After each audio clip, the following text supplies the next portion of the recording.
Assalamualaikum warahmatullahi wabarakatuh. Halo adik-adik, bagaimana kabarnya? Semoga baik-baik saja ya. Senang sekali pada hari ini kita masih diberi kesempatan untuk belajar mata pelajaran IPA. Pada kesempatan kali ini, bab yang akan kita bahas adalah seputar tentang tata surya.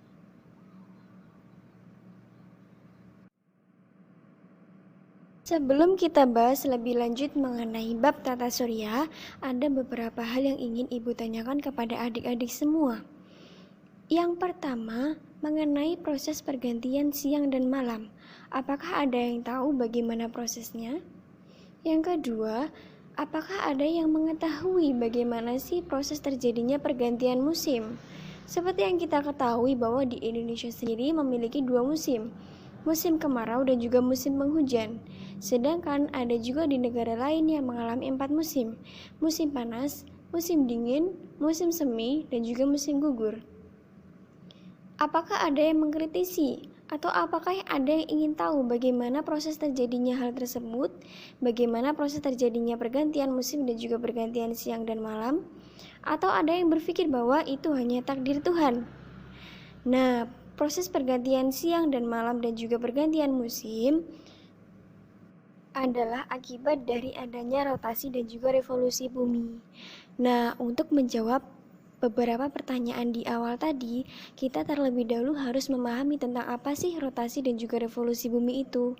Kita akan memahami itu dalam bab tata surya kali ini. Sehingga dalam bab tata surya ini bukan hanya membahas tentang planet-planet dan juga benda-benda langit yang ada di angkasa, tetapi juga membahas tentang rotasi dan juga revolusi bumi yang akibatnya adalah proses pergantian siang dan malam dan juga pergantian musim. Nah, pada kesempatan kali ini, pada bab tata surya, yang akan kita bahas adalah tentang planet-planet dan juga benda langit yang ada di angkasa beserta karakteristiknya masing-masing, serta kita akan membahas tentang rotasi dan juga revolusi bumi serta akibat yang ditimbulkan dalam rotasi dan juga revolusi bumi tersebut. Untuk memahami lebih lanjut, silakan simak video berikut. Bagian ini kita akan membahas tentang tata surya. Nah, apa itu tata surya? Tata surya itu merupakan susunan benda-benda langit di mana matahari sebagai pusat orbitalnya. Planet-planet, asteroid, meteoroid, dan komet itu mengelilingi matahari. Nah, dalam tata surya itu ada banyak sekali benda-benda langit.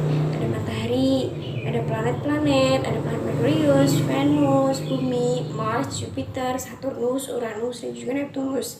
Selain itu ada juga planet-planet kerdil. Ada asteroid, ada komet, dan juga ada meteorit.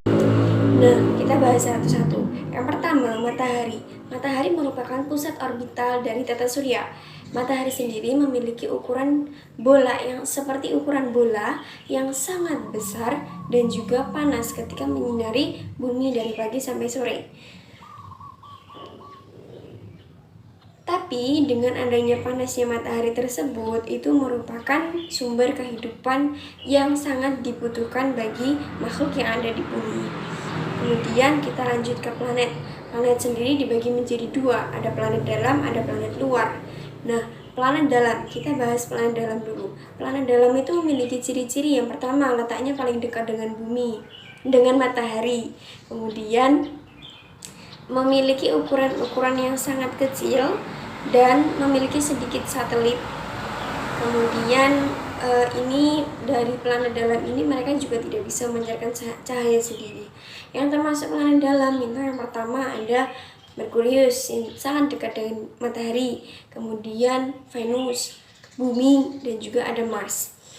Kita bahas satu-satu ya. Yang pertama, ciri-ciri dari planet Merkurius. Planet Merkurius itu merupakan planet yang letaknya paling dekat dengan matahari.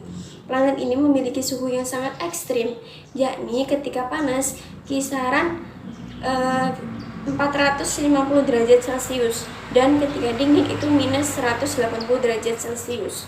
Planet ini merupakan planet yang terkecil di antara planet-planet yang lain. Oke, kita lanjut ke pembahasan planet yang selanjutnya, yaitu planet Venus. Planet Venus sendiri memiliki ciri-ciri. Yang pertama, planet Venus itu memancarkan cahaya yang sangat terang.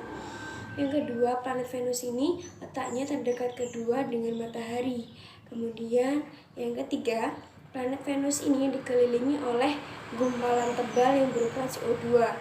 Yang terakhir, planet Venus ini termasuk golongan ke dalam planet yang sangat panas di antara planet-planet yang lain dengan suhu mencapai 465 derajat Celcius. Lanjut pada pembahasan selanjutnya, yaitu planet Bumi. Ya, ini planet tempat kita tinggal saat ini. Planet Bumi memiliki ciri-ciri bulan itu sebagai satelit yang dimiliki oleh Bumi. Kemudian sebagian wilayahnya berupa perairan. Nah, planet Bumi ini memiliki oksigen dan juga nitrogen yang mampu melindungi Bumi dari bahaya bola gas panas. Kita lanjut ke planet terakhir dalam golongan planet dalam, yaitu planet Mars. Planet Mars itu memiliki ciri-ciri yang pertama, bahan penyusunnya itu 95% CO2. Nah, selainnya itu ada nitrogen, ada argon, dan juga ada besi oksida. Nah, karena dalam planet Mars ini besi oksidanya sangat melimpah, sehingga menyebabkan planet Mars itu disebut sebagai planet atau terlihat seperti planet yang berwarna merah. Oke, tadi kita sudah membahas tentang planet-planet ya, planet dalam terutama ada Merkurius, Venus, Mars, dan juga Bumi. Nah, sekarang kita lanjutkan membahas tentang planet selanjutnya yang tergolong ke dalam planet luar. Nah, planet luar itu memiliki ciri-ciri ukurannya sangat besar-besar sekali dan juga memiliki banyak satelit. Kemudian, bahan penyusun dari planet-planet ini sebenarnya adalah bahan-bahan yang tidak berat. Dan terakhir, dipisahkan oleh asteroid, batu-batuan asteroid. Nah, yang termasuk planet luar itu apa aja? Yang pertama, ada Jupiter. Kemudian ada Saturnus, ada Uranus, dan yang terakhir ada Neptunus. Kita bahas satu-satu dulu. Yang pertama adalah planet Jupiter. Planet Jupiter itu merupakan planet yang paling besar di tata surya. Ukurannya paling besar di antara planet-planet yang lain. Nah, kemudian dia memiliki 6 satelit besar, 4 satelit besar, dan 63 satelit kecil. Nah, kemudian bahan penyusunnya itu terdiri dari 75% hidrogen dan 24% helium. Kemudian ciri-ciri yang terakhir, planet Jupiter ini memiliki lingkaran raksasa yang terdapat di tengah planet tersebut. Nah, udah tahu ya. Sekarang kita lanjutkan ke planet yang selanjutnya, yaitu planet Saturnus. Kita tahu ya bahwa planet Saturnus itu cantik sekali karena memiliki ciri-ciri yang pertama, dia punya cincin. Nah, ini yang membuat dia terlihat berbeda dengan planet-planet yang lain gitu. Saturnus itu merupakan planet terbesar kedua di tata surya setelah Jupiter. Kemudian Saturnus itu memiliki ciri khas bahwa dia memiliki cincin yang tersusun atas es dan juga batuan-batuan yang lain. Bahan penyusun dari Saturnus hampir sama dengan Jupiter, yaitu hidrogen dan juga helium. Lanjut ke planet selanjutnya, yaitu planet Uranus. Planet Uranus memiliki ciri-ciri planet yang berwarna biru kehijauan.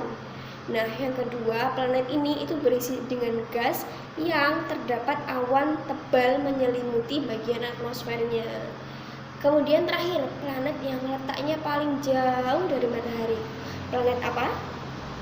Yes, planet Neptunus. Jadi Neptunus itu merupakan salah satu planet yang letaknya paling jauh dari matahari di antara planet-planet yang lain.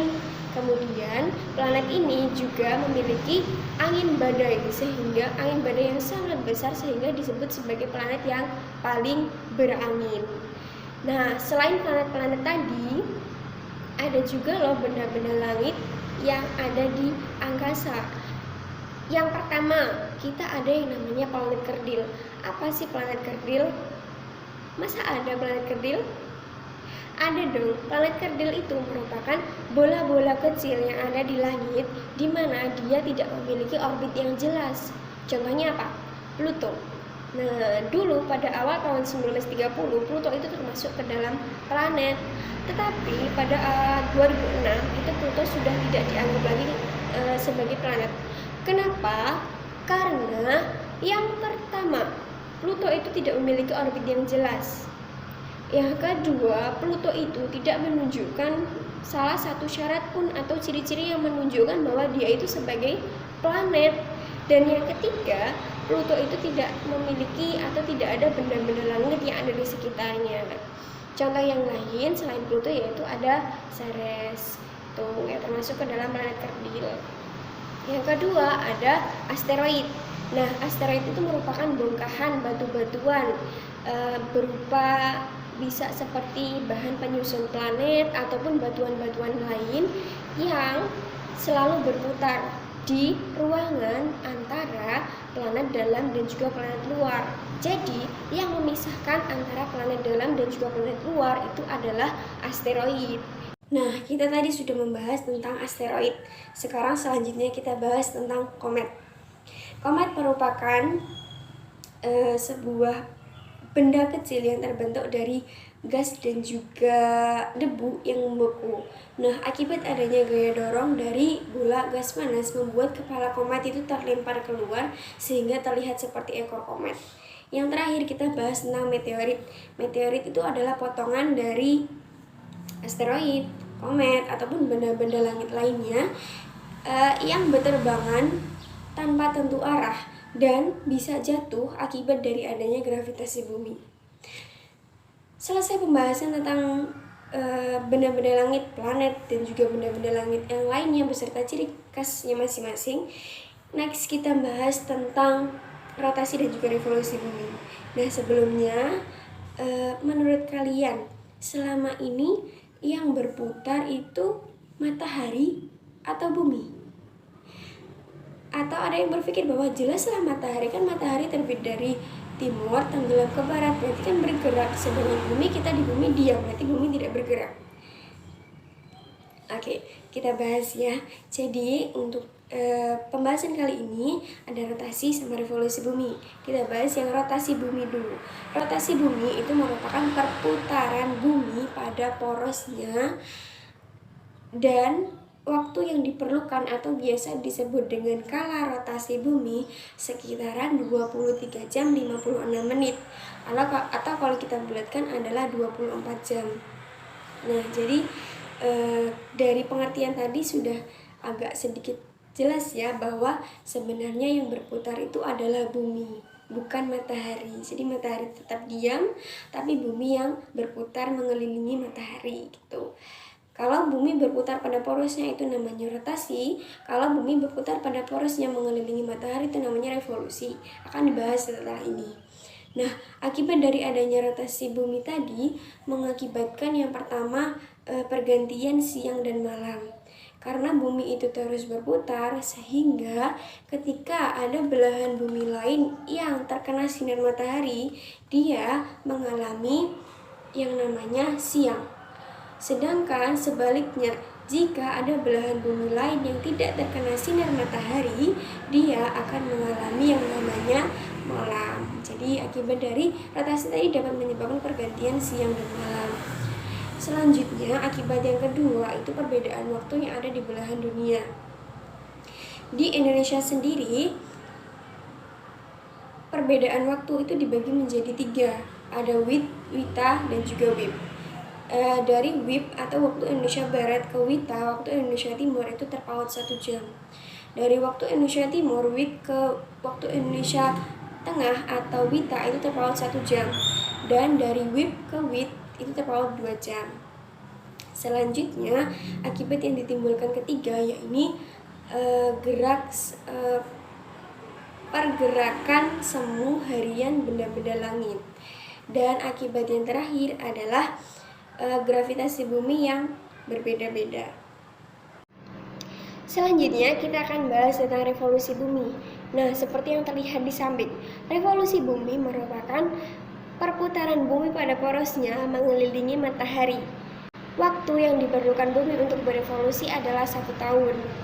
Nah, arah perputaran revolusi bumi dan rotasi bumi itu hampir sama, yakni berputar berlawanan dengan arah jarum jam. Ada beberapa akibat yang ditimbulkan dari adanya revolusi bumi. Yang pertama, lamanya siang dan malam di belahan bumi itu berbeda-beda. Nah, kombinasi antara adanya revolusi bumi dan juga kemiringan sumbu bumi pada bidang ekliptika membuat perbedaan waktu siang dan malam antara negara-negara di belahan bumi ini berbeda. Antara perbedaan waktu siang dan malam di Indonesia dengan di negara lain itu pasti berbeda-beda. Nah, inilah contohnya. Kemudian yang kedua itu akibatnya yaitu pergantian musim di negara-negara di belahan dunia yang ada di bumi. Nah, pada tanggal 21 Juni posisi matahari itu berada pada bidang di kutub utara. Nah, kemudian pada tanggal 23 September matahari itu tepat posisinya berada di daerah khatulistiwa, sehingga kutub utara dan juga kutub selatan ini memiliki jarak yang sama. Lanjut, pada tanggal 22 Desember posisi matahari itu berada pada kutub selatan, dan sampai ke pada tanggal 21 Maret posisi matahari kembali ke daerah khatulistiwa Katulistiwa. Nah, inilah yang menyebabkan perbedaan musim dan juga pergantian musim yang ada di belahan dunia. Kemudian, akibat yang ditimbulkan dari ketiga adalah gerakan semu harian matahari. Nah, gerakan semu harian matahari ini merupakan julukan dari untuk menggambarkan bahwa matahari itu seolah-olah bergerak. Akibat yang keempat ini perbedaan rasi bintang dari bulan ke bulan. Perbedaan rasi bintang ini disebabkan oleh adanya perbedaan posisi pengamatan rasi bintang di bumi. Nah, seperti yang kita ketahui bahwa bumi akan senantiasa berevolusi. Itu artinya posisi bumi terhadap susunan bintang-bintang itu juga akan berubah. Dan yang terakhir yaitu perbedaan penanggalan tahun Masehi. Bagaimana adik-adik? Sudah dilihat ya video penjelasan tentang tata surya? Sudah paham ataukah ada yang perlu ditanyakan? Kalau ada yang perlu ditanyakan, silakan tinggalkan pesan untuk Bu Guru ya. Tadi kita sudah membahas tentang macam-macam, banyak sekali benda-benda langit kan ya mengenai tata surya. Ada kita membahas tentang matahari, tentang planet-planet, ada planet dalam, ada planet luar. Kita juga membahas tentang ada benda-benda langit, ada planet kerdil, ada asteroid, ada komet, dan juga ada meteorit. Selain itu, tadi kita juga membahas tentang rotasi bumi dan juga revolusi bumi serta akibat-akibat yang ditimbulkan dari dua peristiwa tersebut. Baiklah, kita simpulkan sedikit ya. Yang pertama tentang benda-benda langit, ada planet. Kita tahu bahwa ternyata planet itu dibagi menjadi dua.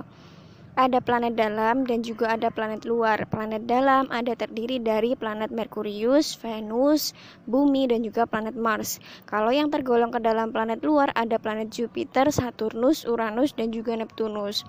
Selain itu ada juga yang namanya planet kerdil, yaitu contohnya Pluto. Ada lagi asteroid, yaitu batuan-batuan yang memisahkan antara planet dalam dan juga planet luar. Terus yang ketiga ada juga yang namanya komet. Terakhir ada yang namanya meteorit, sama juga hampir sama dengan asteroid, yaitu batuan-batuan yang terbang bebas. Yang kedua yaitu rotasi bumi. Nah, rotasi bumi ini adalah suatu peristiwa di mana bumi itu berputar pada porosnya. Jadi bumi itu akan selalu senantiasa berputar, dan kala rotasi bumi atau waktu yang diperlukan untuk bumi berputar itu adalah 23 jam 59 menit atau bisa dibulatkan menjadi 24 jam. Nah, akibat dari adanya rotasi bumi ini adalah pergantian siang dan malam. Jadi, sebagian bumi yang lain yang terkena sinar matahari akan mengalami waktu siang, dan bagian yang tidak terkena matahari akan mengalami waktu malam. Ini adalah jawaban untuk pertanyaan awal tadi ya. Salah satu pertanyaan di awal tadi. Selanjutnya tentang revolusi bumi. Revolusi bumi adalah perputaran bumi pada porosnya mengelilingi matahari. Jadi, bumi tidak hanya berputar pada porosnya saja, tetapi juga bumi berputar pada porosnya lalu mengelilingi matahari. Itu namanya revolusi bumi. Nah, pada tanggal 21 Juni itu posisi matahari berada pada kutub utara. Pada tanggal 23 September posisi matahari tepat pada di khatulistiwa. Kemudian pada tanggal 22 Desember posisi matahari ada pada kutub selatan, dan pada tanggal 21 Maret matahari kembali ke khatulistiwa lagi. Nah, adanya perbedaan atau pergerakan posisi matahari pada bumi tersebut yang mengakibatkan adanya perbedaan musim yang terjadi baik di Indonesia maupun di negara-negara lain. Baiklah, sudah selesai ya pembahasan kita kali ini tentang bab tata surya. Semoga apa yang Ibu jelaskan dapat dipahami dan juga dapat bermanfaat untuk adik-adik semua. Kemudian ada sekilas info yang Ibu lampirkan, silakan dibaca. Mungkin bisa ditambahkan di catatannya masing-masing. Kemudian sebelum Ibu akhiri, untuk materi tata surya kali ini, tugas yang harus kalian kerjakan yaitu menyelesaikan soal pada link yang sudah Ibu bagikan. Cukup sekian apa yang dapat Ibu sampaikan. Ada kurang lebihnya Ibu mohon maaf. Dan akhir kata Ibu akhiri, wassalamualaikum warahmatullahi wabarakatuh.